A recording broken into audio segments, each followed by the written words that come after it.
I-install natin doon sa wall. Mount natin siya sa wall.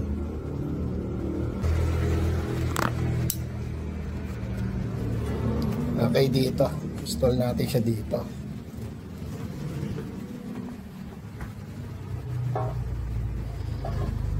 Katabi ng ating SRNE.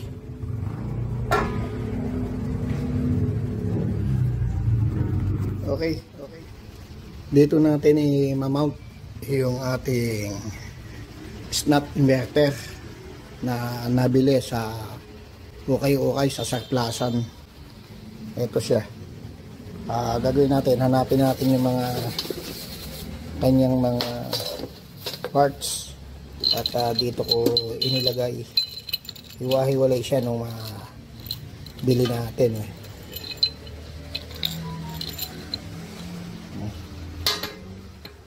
Okay.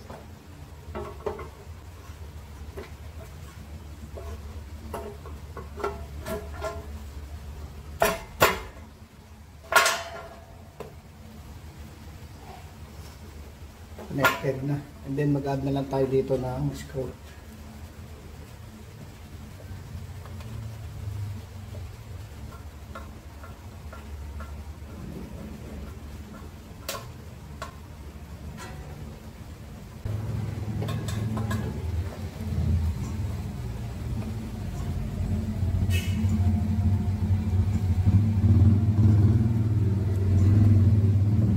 Make sure be tight. At mabigat yung toroidal nest nut.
Okay, connected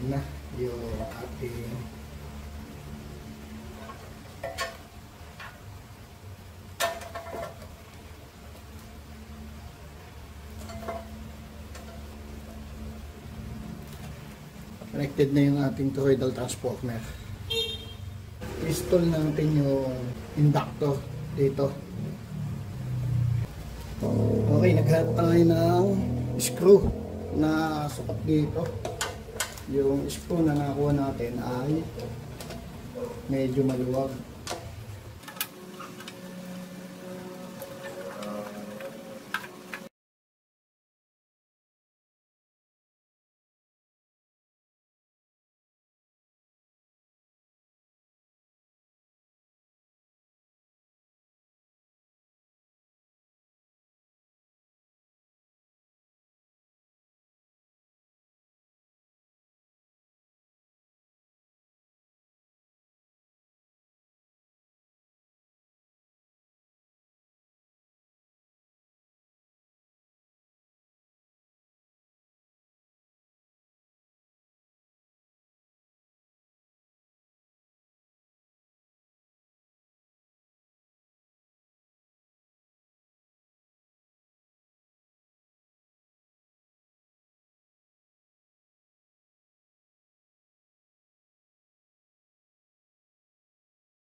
Okay. Screw natin itong inductor dito sa primary ng ating toroidal transformer.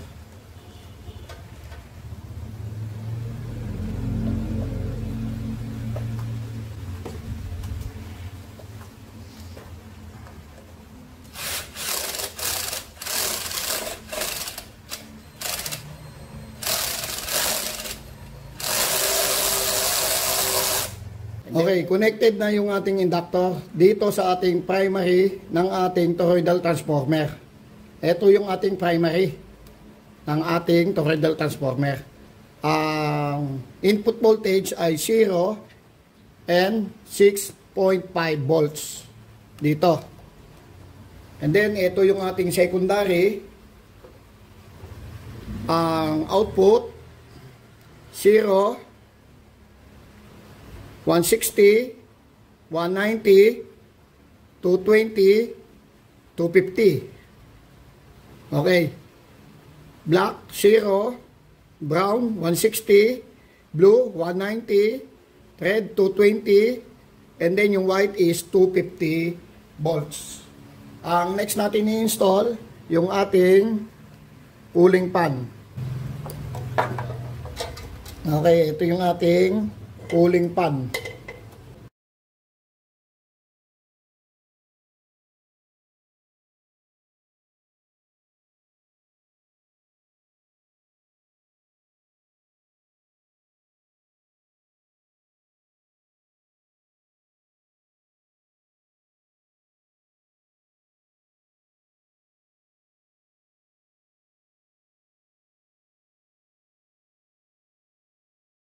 Ang cooling pan natin, ang trabaho nito dito ay to avoid na tumaas yung temperature ng ating inverter board. Nakatapat to sa heatsink na inverter board. Yung heatsink natin, doon connected yung mga MOSFET. Once na uminit yung heatsink, magra-run itong cooling fan. Okay, next natin, itong inverter board. Ito yung ating heatsink. Dito connected yung ating MOSFET. Ito, meron tayo ditong thermal sensor. Once na uminit, magra-run itong ating cooling fan. Okay, install natin itong ating cooling fan dito sa board, sa kanyang port.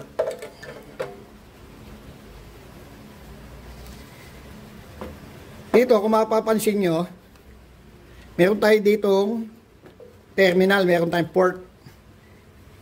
Ito yung para dito sa secondary output ng toroidal transformer natin. Ito. And then, ito yung sa input and output.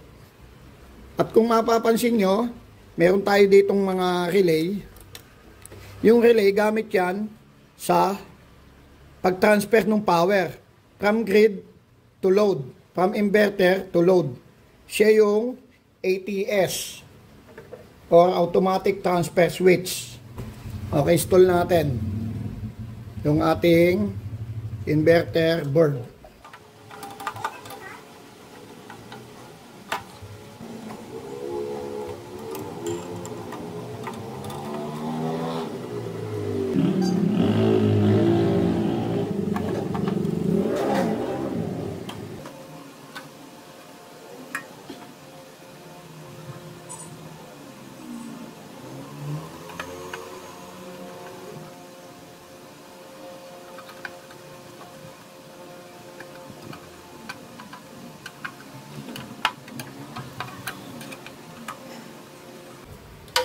Okay, connected na yung ating inverter board. Ang next natin, yung ating terminal block. Yung ating battery terminal dito. Ito yung ating battery terminal. Dito, yung input ng ating, sa line in, dito ang input ng ating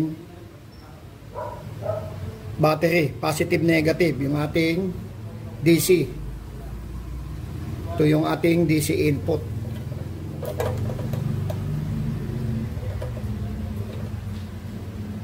Itong inverter natin ay off-grid lang. Walang built-in MPPT. Yung hybrid off-grid ay mayroong built-in MPPT. Okay, from dito sa ating positive negative from sa battery, and then ito yung line out ay connected dito sa positive negative ng ating inverter board. Ito yung input battery terminal. Ito papasok yung ating DC from dito sa ating terminal block. Okay, install natin itong ating secondary output ng ating toroidal transformer. Ayan. Diyan yung kanyang terminal. At next natin itong ating power output or AC outlet. Line neutral, ground. Ito yung ating AC outlet or AC output. Install natin. Pupus lang natin yan pataas. Yun, connected na. Dito tayo magpa-plug ng ating load. If ever na hindi kayo gagamit ng plug para isaksak dito, meron tayo ditong terminal block para sa AC out or AC output dito. Sa AC voltage natin. Dito ang kanyang output. Ito yon, terminal block natin. AC in, yung black is neutral, yung red ay line, or line 1, line 2. Yung yellow with the stripe na green ay ground. Ayan, ground. Yung AC in ay connected dito. Ayan. AC in. And then yung AC out ay itong red, connected dito sa ating power outlet or AC outlet. Install natin.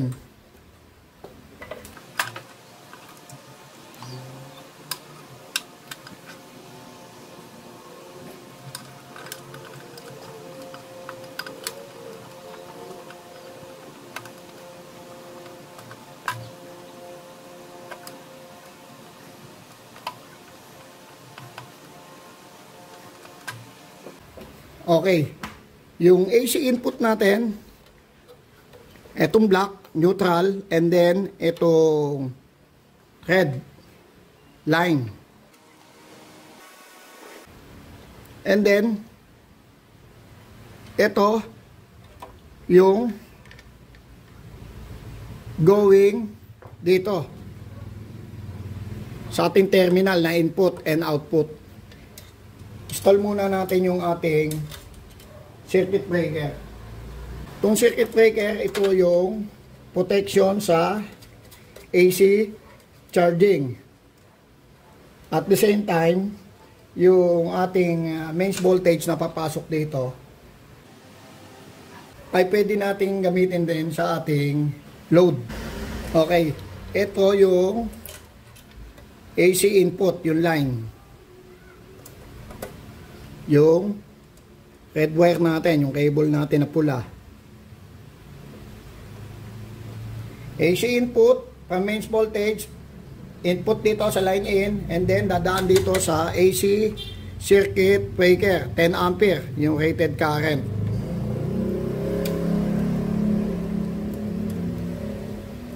And then, paglabas dito, sa kabilang terminal, ito, brown wire or cable, ay papasok dito sa input. Eto. And then yung ating AC output, itong red, galing din dito sa ating terminal. AC input, AC output. Ang common na connected sa relay sa ATS ay itong block. Common to. Ayan, nakikita nyo sa AC input ito, and then pumunta rin sa AC output. Meaning ito ay connected sa relay sa ATS, sa common. Siya yung lumilipat or nagtatransfer, itong block nagtatransfer sa inverter output and then sa grid. Okay, itong block is connected dito sa neutral. Ayan. Yung red is connected sa line. And then itong yellow with stripe na green ay connected sa ground. And then meron tayong grounding. Ito, connected dito sa enclosure sa body.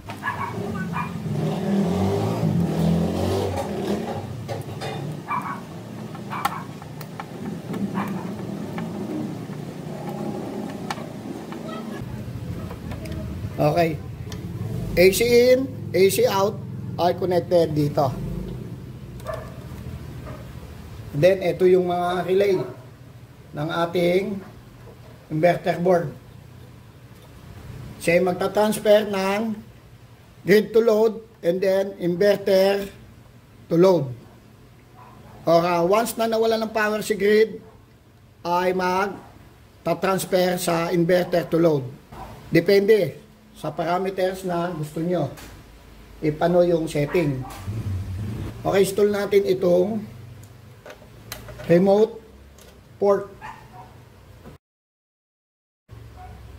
or RS232. Ito yung ating remote port, RS232.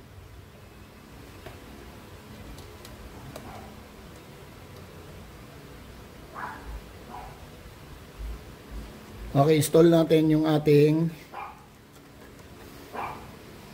remote RS232 ito sa kanyang port sa board, sa inverter board. Ang gagawin natin, itetest natin to if working yung board. Hindi natin i-install itong primary dito sa output niya. Ito yung kanyang output. Dito, sa kabilang side, yung drain source ay connected dito. Dito connected yung primary ng toroidal natin. And then dito, drain source. Sa kabilang side. Connected naman dito yung ating inductor. Kaya lang natin. Okay, naghanap tayo ng cable, ng wire para sa positive negative natin. Ito nakakita ako. At marami tayo ditong wire na mga pinaggamitan sa mga dati pa natin setup na nagpa-install sa atin. At may mga sobrang wire or cable ay ibinigay na sa atin. Ayan. Mga DC wire yan. Ayan, mga PV cable. Ito, battery cable. Ayan, mga battery cable. Oh. Okay, install natin ito dito.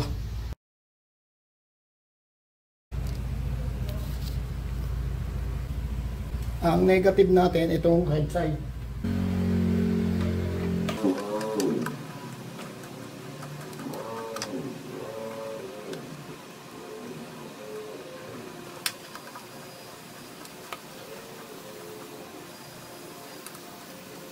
And then positive natin ay left side.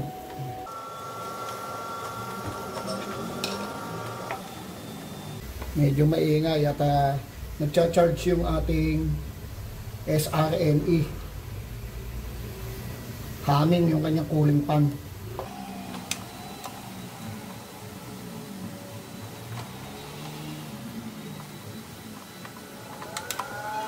Okay, right side, negative. Right, negative, and then left side, positive.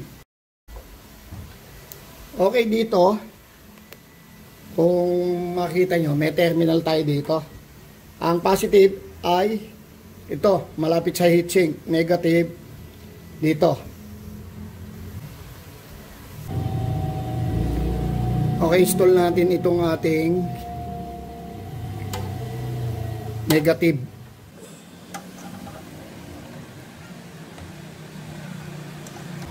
Maghanap lang tayo ng screw.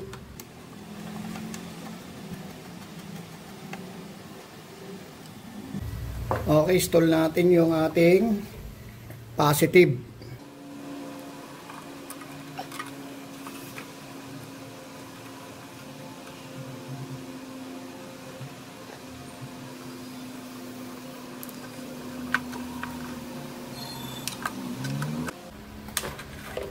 Okay, adjust natin to.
Okay, i-test natin. So, supplyan natin ng 12 volts from dito sa ating battery. At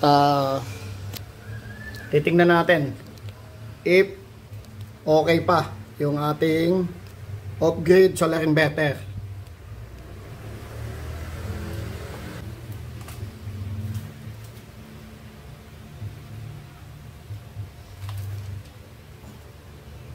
Okay.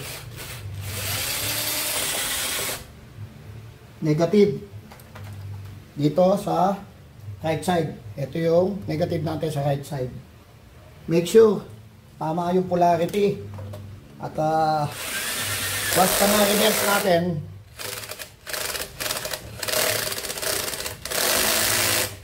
once na reverse natin yung ating polarity, positive, negative, at magre-result ng ating inverter ay ma-damage.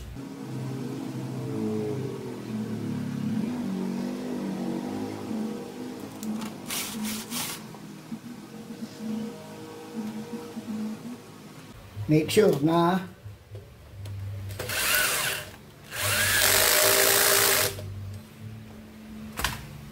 correct yung ating polarity. Once na na-reverse yung polarity natin, magre-resulta ng pagka-damage, pagkasira ng ating inverter board. Okay, connected na yung ating battery. Positive, negative. From dito sa ating LiPo4 battery. Gagawin natin, ipa-power on natin dito sa board. So short natin yung switch, yung pins. Once na nag-beep, merong beeping sound, meaning good itong ating board. Okay, power on. Okay, short natin dito sa board.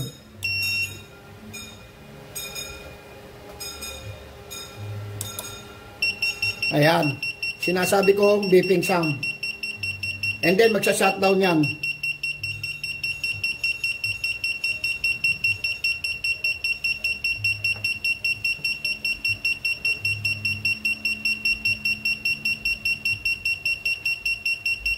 Wait natin mag-shutdown. Yun, nag-shutdown na.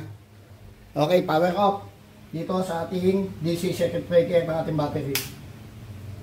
Install natin itong primary ng ating toroidal transformer dito sa output. Ang output ng ating board, inverter board ay dito sa heatsink connected. Connected dito sa drain source, itong kabilang side. And then dito sa kabilang side ay drain source ng ating MOSFET. Yung ating circuit dito ay naka-H bridge yung MOSFET. Okay, install natin yung ating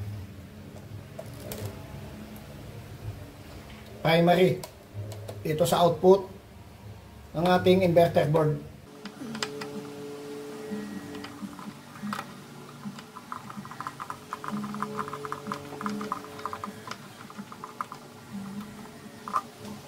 Okay. Kabilang side ng ano natin. Output.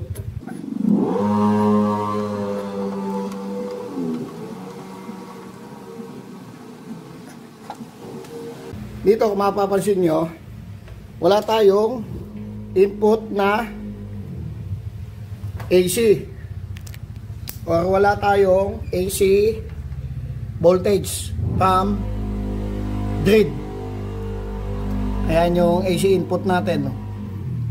Wala tayong in-input na AC voltage from grid or wala tayong mains voltage.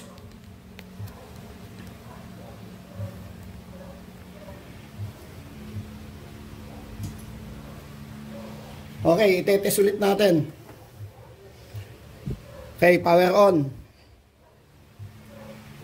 Okay, itetest ulit natin. Okay, power on dito sa ating DC circuit breaker ng ating battery. Okay, power on dito sa ating board.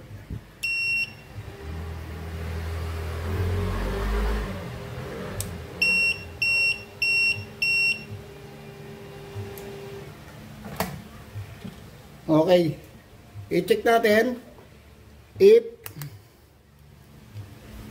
pumasok yung ating 12 volts DC. 12.8 volts DC. And then dito 12.8 volts DC.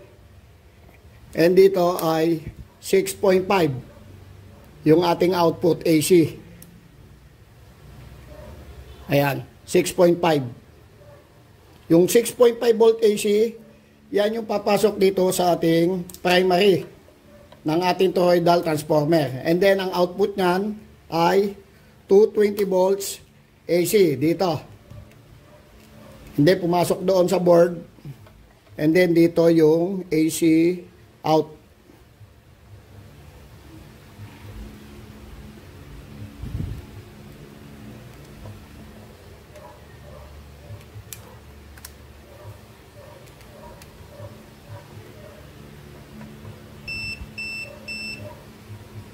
$222.1 volts AC.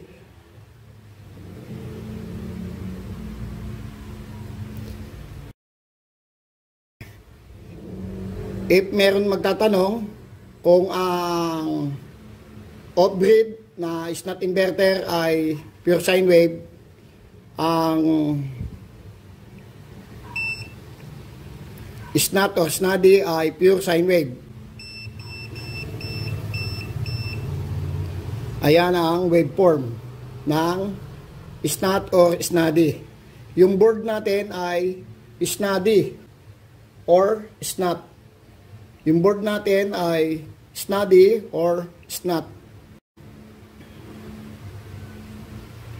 Meron tayong frequency na 0.059 kHz or 59 Hz.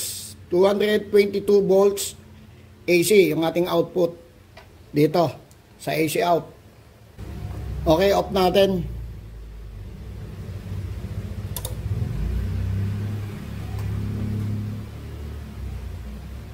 Install natin yung LCD screen niya. Okay.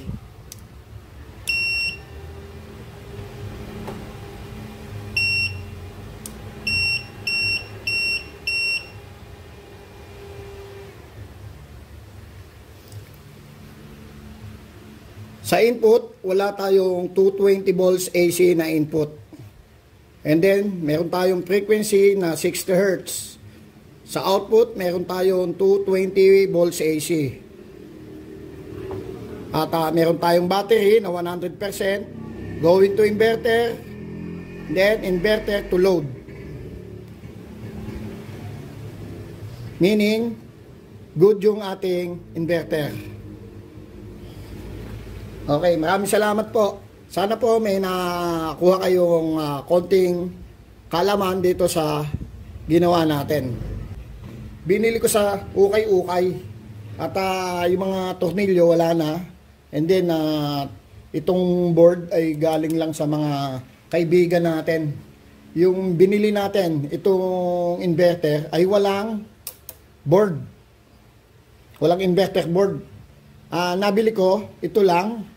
And then itong toroidal, and then itong inductor, itong terminal block, then itong ating AC outlet, circuit breaker, RS232, yung ating remote port,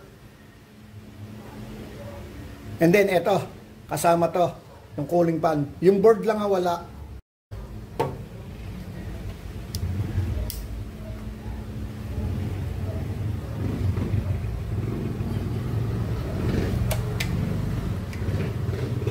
Yung mga board natin, okay, yung mga board natin, ayan, meron 24 volts, 12 volts, and then ito isang 12 volts, ay galing sa